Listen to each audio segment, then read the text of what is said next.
Kraft presents the Great Gildersleeve. The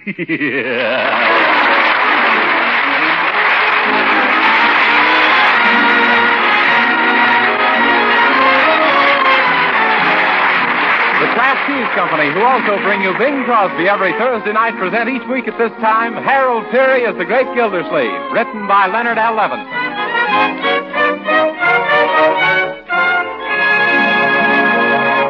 We'll hear from the Great Gildersleeve in just a moment. But first, a tip for you men folks who love macaroni and cheese. If you hanker for light macaroni with cheese goodness all through and through, better mention Kraft Dinner to the little woman. For with Kraft Dinner, she can make swell macaroni and cheese in just 7 minutes cooking time. You see, the Kraft Dinner package holds a special kind of macaroni that cooks tender in 7 minutes by the clock. And then you sprinkle the cheese goodness all through it with the Kraft grated that also comes in the Kraft Dinner box. You're all set, ready to fork in. Sound swell? It is. Just say to your wife, let's have that quick-made macaroni and cheese. Kraft Dinner. Remind her to buy Kraft Dinner tomorrow.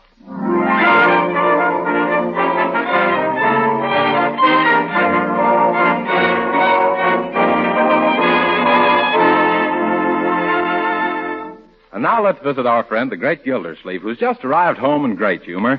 For the local paper contains a big write-up and picture of our hero, the latest in a series they've been running entitled Men Who Have Pushed Summerfield Ahead. Number 89, Throckmorton P. Gildersleeve.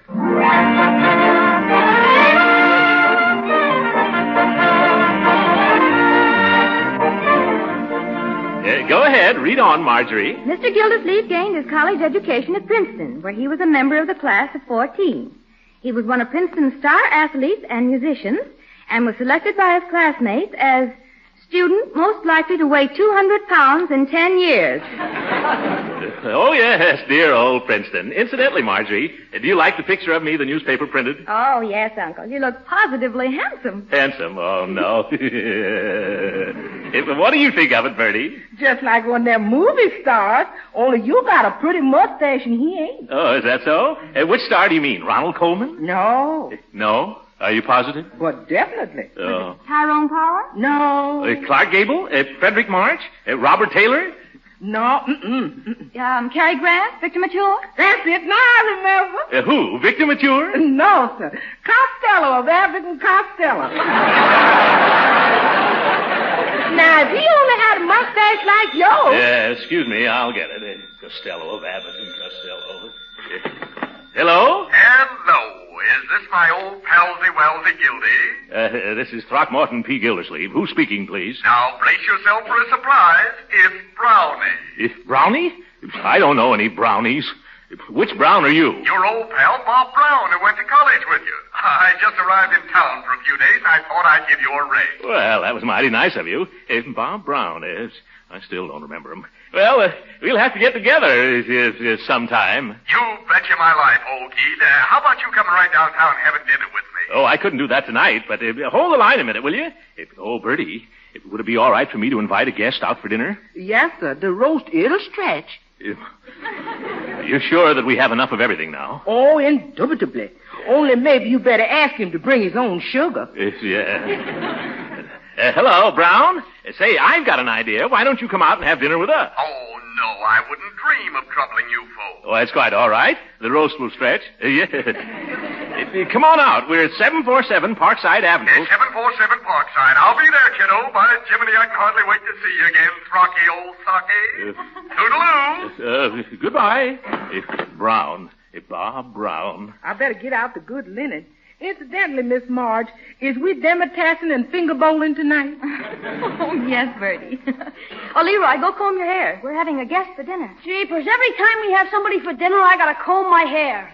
Who is it, Uncle Mort? Well, I can't quite remember, my boy. There were 2 Bobby Browns in my class at Princeton, and I don't know which one this is. Gee, when you were at Princeton, I bet you were the big noise around the campus, Unc. No, my boy. I didn't go out for cheerleader. He was more of the athletic type. Yeah. He was? What did you start in, Unc? Football? No, my boy. I was associated with the water polo team. Gee, how do you play that? Well, water polo is a sort of a soggy version of soccer. The team whose pole motor breaks down first is declared the loser. And what position did you play, Unc? Well, I had a very important position. I was the assistant business manager. Oh, great jumping jeeps. That must be him already. I'll answer it. Where did he phone from? The corner drugstore? Well, Gildy, you old coot, how's the kid? Oh, you mean me. Well, I'm just Brown, Dandy. I'm Dandy Brown. Come on in, won't you? Oh, sure. Hey, cabby, just throw my luggage up on the porch. Well, Trucky, it's great to see you. Yes, isn't it? How are you, old rascal? You know you haven't changed a ton. I haven't? No, sir. No, sirree, Bob. Some of your pompadours slipped down to your lower lip, and some of your chest has slipped down to your belt, but I'd still know you anywhere. I wish I could say the same about you, Brownie, old fellow. If you come on in and meet the family. This is Leroy, Well, Leroy, you're certainly the image of your old man, aren't you? Leroy happens to be my nephew. Oh, yeah. Yes, of course. And this is Marjorie. Oh, how do you do, Mr. Brown? Why, Gildy, you old reprobate. Congratulations, what a beautiful young wife. Marjorie is my niece. Your niece? Oh, yes, of course. Well, I was just kidding. Don't mind me, folks. Dinner, sir. Oh, yes. And this is Bertie. Yeah, I know. Your maid. Absolutely correct. Have a cigar, Mr. Brown.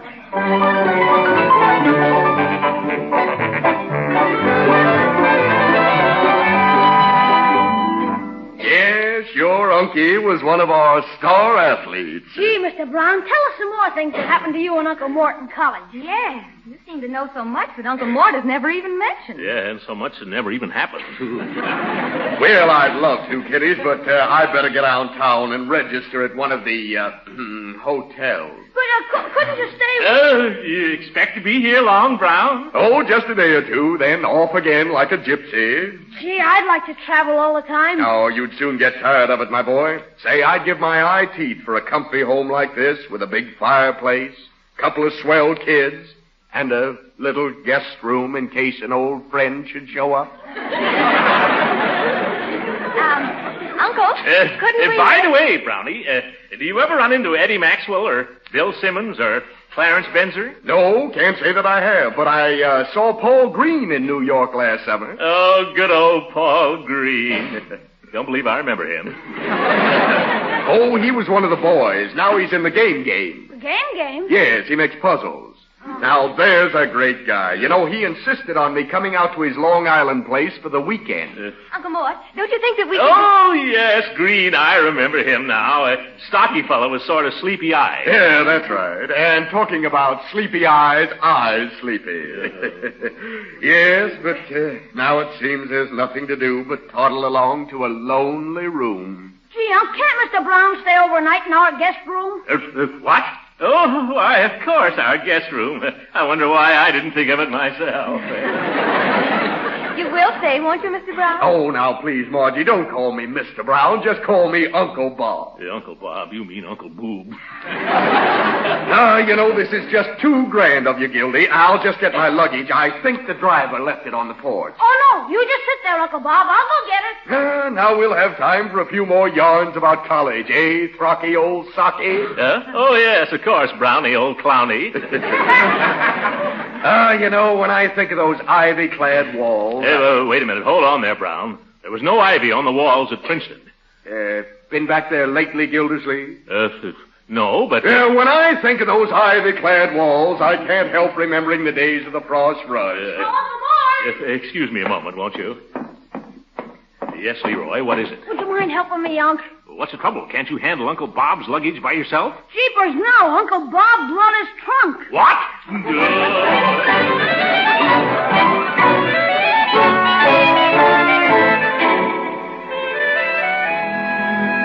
And then a voice from the coop replied, "No, sir, there ain't nobody here except a chicken." You ain't the funniest man, Mr. Brown. Oh, brother, what a memory. I'll be right back with a tray full of breakfast, Mr. Brown. Mr. Gildersleeve, your friend sure is pleasant company. Yes, pleasant and permanent. He's been here 3 days already. Bertie, did he give you any hint as to when he's leaving? Well, he did discuss plans for a picnic 4th of July. Now I got to fix him a nice poached egg for his breakfast. George, I'd like to fix him a nice poached Mickey. Hey, Uncle Mort, Uncle Bob. Leroy, Mr. Brown is not your Uncle Bob. I know, but he's such a swell guy. And he hasn't any nephews of his own, so I sort of adopted him. Oh, Uncle Bob, is there something I can get for you? That guy gets more service around here than a cop in a kitchen. Nobody ever feeds me poached eggs in bed. Oh, good morning, Uncle Mort. Oh, hello, Marjorie. At least you're not going to neglect your uncle, I see. I should say not. How's he feeling this morning? Why, who? Uncle Bob. Oh, so you've adopted him too, eh? Yes. He hasn't any nieces of his own, you know. That bird hasn't anything of his own but an appetite. Oh, yes, isn't it a shame? That's why I've arranged a nice big formal dinner for tonight. Formal dinner? Do you mean I've got to put on soup and fish just to listen to that fish eat his soup? Oh, now, Uncle, I've invited Judge Hooker and Rosita Callahan to meet Uncle Bob. Do you think he's Rosita's type? He wears pants, doesn't he? What is it, Leroy? Uncle Bob asked me to tell you that he'll be ready to leave right after breakfast. Oh, he will? Splendid. I've been waiting for this. Yeah, can you have the car all ready then? Oh, with the doors open and the motor running. Good. He wants you to take him out for a long drive in the country. I should have known.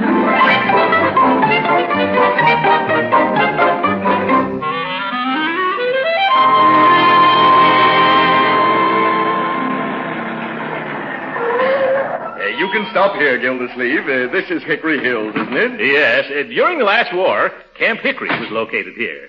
I remember the rifle range was right over there. Hickory was one of the biggest training camps. Well, we've got bigger plans for it this time. We have? Oh, not you, my associates and I. Hey, you know, Gildy, I haven't discussed my reason for being in Summerfield. Oh, there was a reason. Oh, yes, and it's very confidential.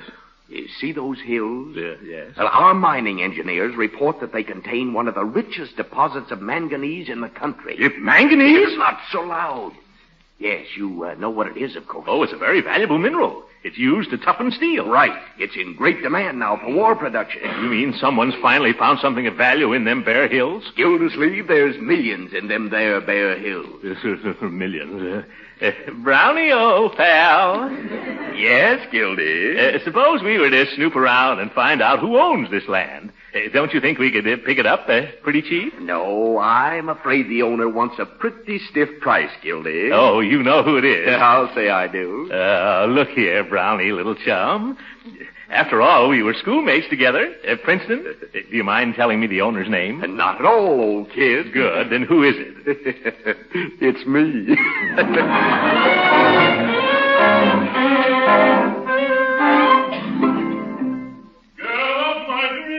My voice, I implore you. Oh, hello, Uncle Mort. Hello. My, it's nice to have you so jolly again. You've been awfully grumpy the past few days. Well, that's all changed now, my dear. Oh, Now, run along and get into your tuxedo. The guests are due in half an hour. Oh, the guests, of course. Deep in my heart, Well, hello, Leroy, my boy. Are you waiting to see me? Yeah, Unc. I sort of stumbled into something by accident this afternoon, and it's got me worried. What is it, my boy? This. I found it up in the attic. Why, that's my old college yearbook. Say, wait till I show this to Bob Brown. He'll get a terrific kick when he reads it. No, Unc, you'll give him a terrific kick when you read it. Leroy, why should I kick Uncle Bob? Because he isn't Uncle Bob. He's an impostorator. He's an impersonator? What do you mean? Look, this book's got pictures of your whole class, including the 2 Bob Browns who graduated with you. Yes? And one of them was bald, so that couldn't be him. I remember now. Baldy Brown. He finally graduated. But couldn't Brownie here have been the other one? No, look, the other one was an Indian. Gee, do you think he scalped the first one? Leroy, why couldn't you found all this out just a few hours earlier? Why, Uncle Mort? Because this humbug just took me out and showed me a reasonable facsimile of a manganese mine. See, he's a fakeroo, probably looking for a sucker. No, my boy, he isn't looking anymore. He just sold me a half interest in his manganese mine.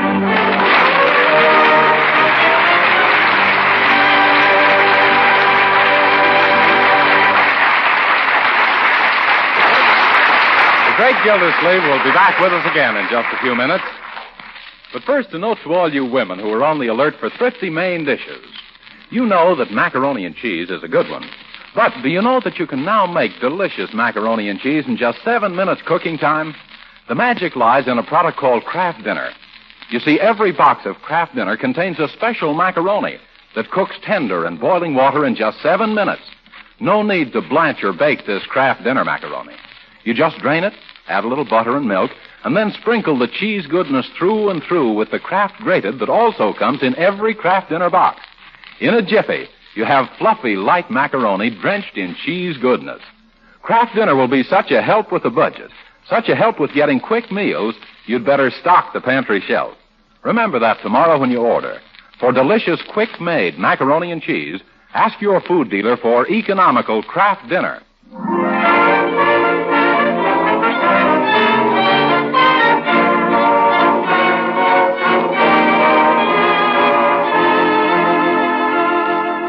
Uncle Mort had to go through with the dinner in honor of his old college chum, Bob Brown. Right now, it's cigars, coffee, and conversation at 10 paces in the living room. Hey, look at him go after my cigar. Really, Mr. Gildersleeve, it was a most charming dinner, and I think that Mr. Brown is most charming, too. Oh, yes, Miss Callahan. That fellow could charm a snake out of its skin. If present company accepted, of course. Oh, he's led such an adventurous life. I understand that he was once an aviator. You're right, sort of a fly-by-night.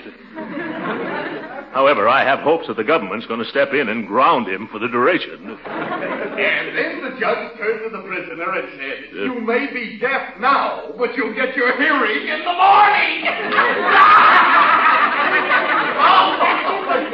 Oh, for corn's sake.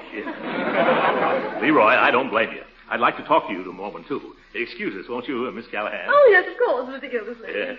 Yes, Unc, what is it? Leroy, do you want that Brown chap to get wise that we suspect him? Gee, no, Unc. Then put away that junior G-man fingerprinting outfit. But how else can I trap him? Look, I'm going to call in a mining engineer the first thing in the morning. We've got to be sure where we're stepping before we put our foot into it. Well, what'll we do now? Well, just keep our eyes open and pretend we're completely ignorant. From the way I let myself get swindled, I won't have to do much pretending either. Unc, here comes Judge Hooker. Yeah, what is that old hippo? Oh, Judge Hooker, how's things? Say, Gildersleeve, I must admit that I was completely taken by your friend Brown. Uncle Mort was taken, too. Leroy, go away someplace and pass the after-dinner mints. Okay, Unc. Maybe I can get some prints that way. Prince. I was just thinking, Gildy, how nice it is to renew old friendships. Yes, very nice indeed. You know, I'd rather have an old friend than $1 million, wouldn't you? Well, I suppose so. Although there seems to be some rule that you can't have both of them at the same time. Oh, now, Gildy, you mustn't be so hard-bitten. I can't help it. It's because I've bitten so hard. Judge, there's something I better tell you, and quickly. Hey, Unc, Mr. Brown just left with Miss Callahan. He's taking her for a ride to the magnesia mine. What? Oh, the manganese mine. Yeah, he's got her interested, too. By George, I've got to stop him before she does anything rash. Come on, Judge. Maybe you can help. Here, Unc, maybe this'll help. No, Leroy, I've told you before. I don't want that fingerprint outfit.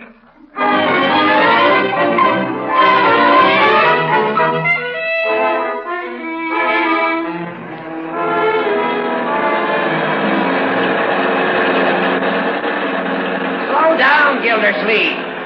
There's Rosita's car. Parked up ahead. I wish I knew what this was all about. Yes. Oh, I hope I'm not too late. You divert Brown's attention, Judge, while I talk to her. Rosita! Oh, Rosita! What? Oh, why, Mr. Gildersleeve and Judge Hooker. Hey, what are you two doing here? Rosita, I must speak to you alone. Judge, you take care of Brownie. Oh, Mr. Gildersleeve, this has been a most delightful night. Now, what do you want with little me? Well, excuse me for asking, Rosita, but why did Bob Brown bring you out here? Well, I thought I had an idea, but I was wrong. He wanted me to buy a quarter interest in some perfectly wonderful mining property. Oh, my. And did you? Well, it was like this. The moon was so beautiful, and he was so persuasive, and I'm so impulsive, I just couldn't say no. Oh, I never should have introduced you to... Gildersleeve? Yes, what is it, Judge? Gildersleeve, the most wonderful thing has just happened to me. You'll never guess. I bought a quarter interest in a manganese mine.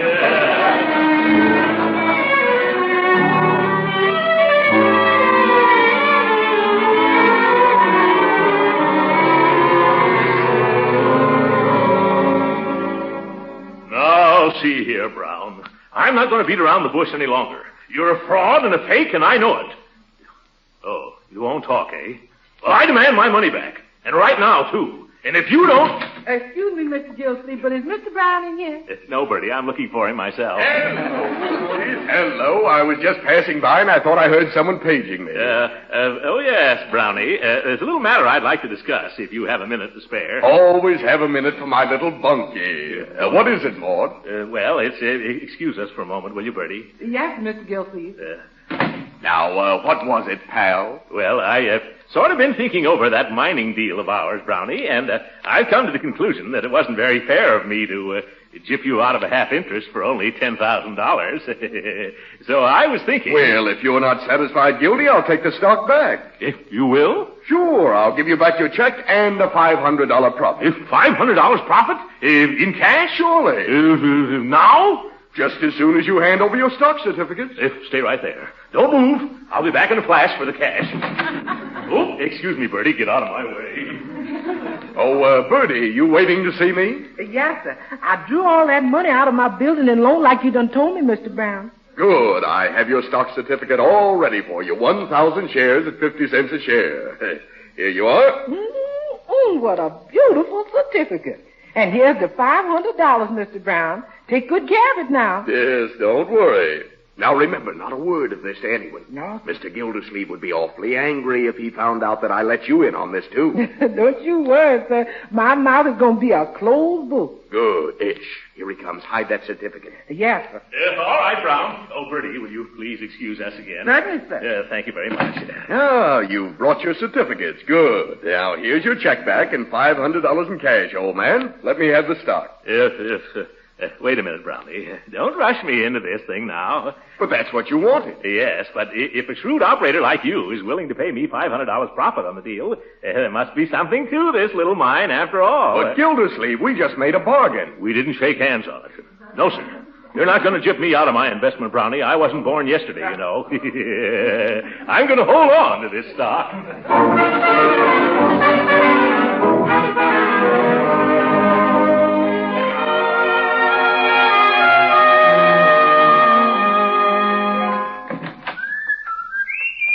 Oh, good afternoon, Margie, my dear. Any mail or messages or dividend checks for me? No mail, Uncle Mort. But there's been a Mr. Connolly phoning all afternoon. Oh, yes, Bill Connolly. He's the mining engineer I hired to give me a report on the manganese mine. What did he say? I don't know. Uncle Bob took the message. Oh, Uncle Bob did? Well, I'll have to go ask him then. Oh, wait a minute, I forgot. I've got some good news for you. Good news, you have? Yes. You've been so anxious to get rid of Uncle Bob. Well, now he's left. He's left? Mm-hmm. But, my dear, I don't want him to go now. Are you sure he's gone for good? Oh, yes. Right after he spoke to Mr. Connolly, he phoned for a taxi, packed, and scooted right out. Oh, great jumping jeeps. That can mean only one thing, my dear. Hand me the phone, Marjorie. Yes? Thank you very much. I've got to warn Judge Hooker that Brown is a phony. He's a what? I'll explain later. Judge Hooker's residence. Hello. This is Mr. Gildersleeve. Is he there? Oh, no, Mr. Gildersleeve. He's gone to the bank. Oh, the bank. Thanks. I'll try him there. But, Uncle Mort, I don't understand. I've been done brown by Brown, my dear. He's a crook, a thief, a confidence man. He never went to Princeton. Summerfield National Bank, Sheehan speaking. Oh, Mr. Sheehan. This is Mr. Gildersleeve. Is Judge Hooker there? Judge Hooker? Well, he just left. Oh, too bad. Mr. Sheehan, I want to stop a check that I wrote made out in favor of a Robert Brown. Oh, I'm sorry, Mr. Gildersleeve, but Brown was just in here and cashed that check. No, man. Are you sure? Yes, Judge Hooker brought him over and introduced him. He cashed a number of checks. Is there any message in case Mr. Brown comes back? Thanks just the same, Mr. Sheehan, but that bird will never come near your cage again.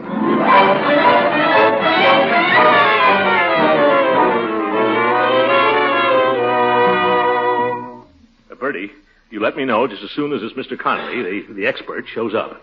There may be a remote possibility that there actually is manganese in those hills.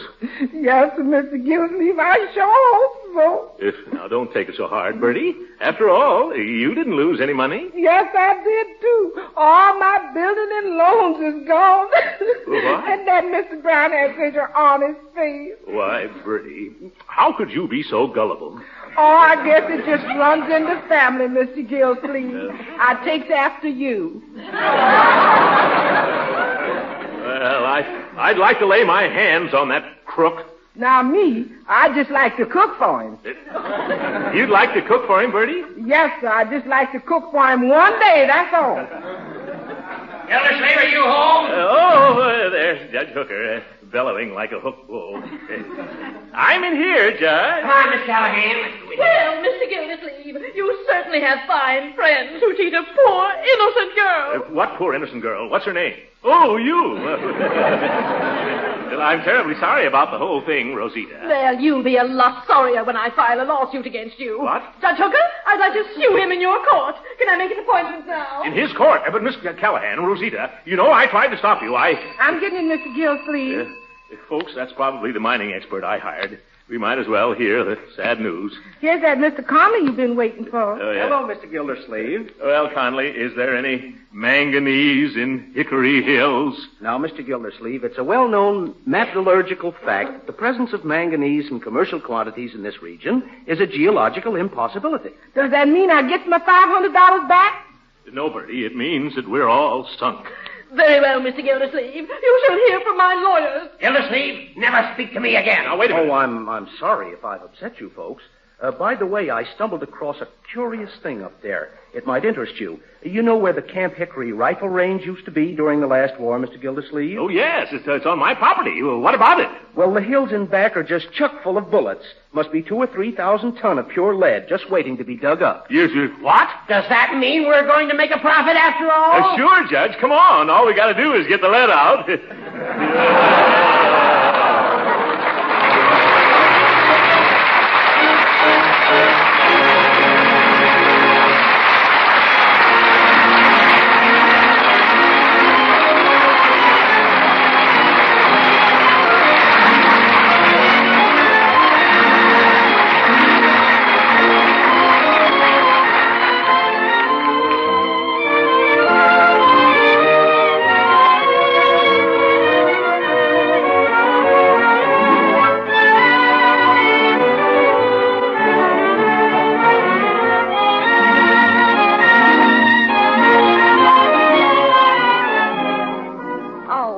It's wonderful.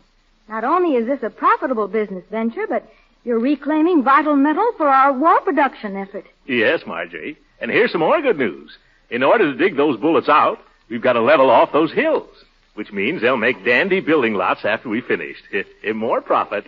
Gee, Unc, you're a regular financial gizzard. Yes. Leroy, my boy, that's the wrong word. Oh, my mistake, Unc. You're a regular financial blizzard. Let it go. Let it go. Good night, folks.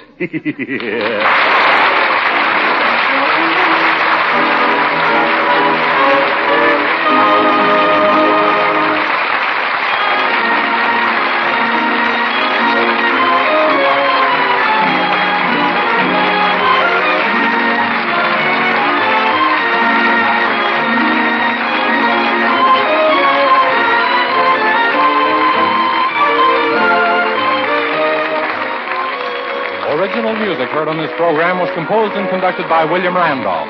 This is Jim Bannon speaking for the Kraft Cheese Company and inviting you to tune in again next week at this same time for the further adventures of the Great Gildersleeve. Economy is mighty important these days, so I'm sure you resourceful homemakers will be interested in a delicious, nourishing food that's wonderfully economical to use. This thrifty food is wholesome Parquet margarine, the delicious spreadful bread made by Kraft. Parquet margarine tastes so good you'll be proud to serve it. And it's an economical source of important food elements, too. One of America's truly nutritional foods. Yes, Parquet margarine is one of the best energy foods you can serve. What's more, it's a reliable year-round food source of vitamin A, because every pound of Parquet contains 9,000 units of this important vitamin. So serve Parquet margarine at your table. Use it in cooking, too. You see, using Parquet margarine is a wise economy, because it's as nutritious as it is delicious. So tomorrow, ask for Parquet, P-A-R-K-A-Y. Parquet margarine made by Kraft. This program has reached you from Hollywood. This is the National Broadcasting Company.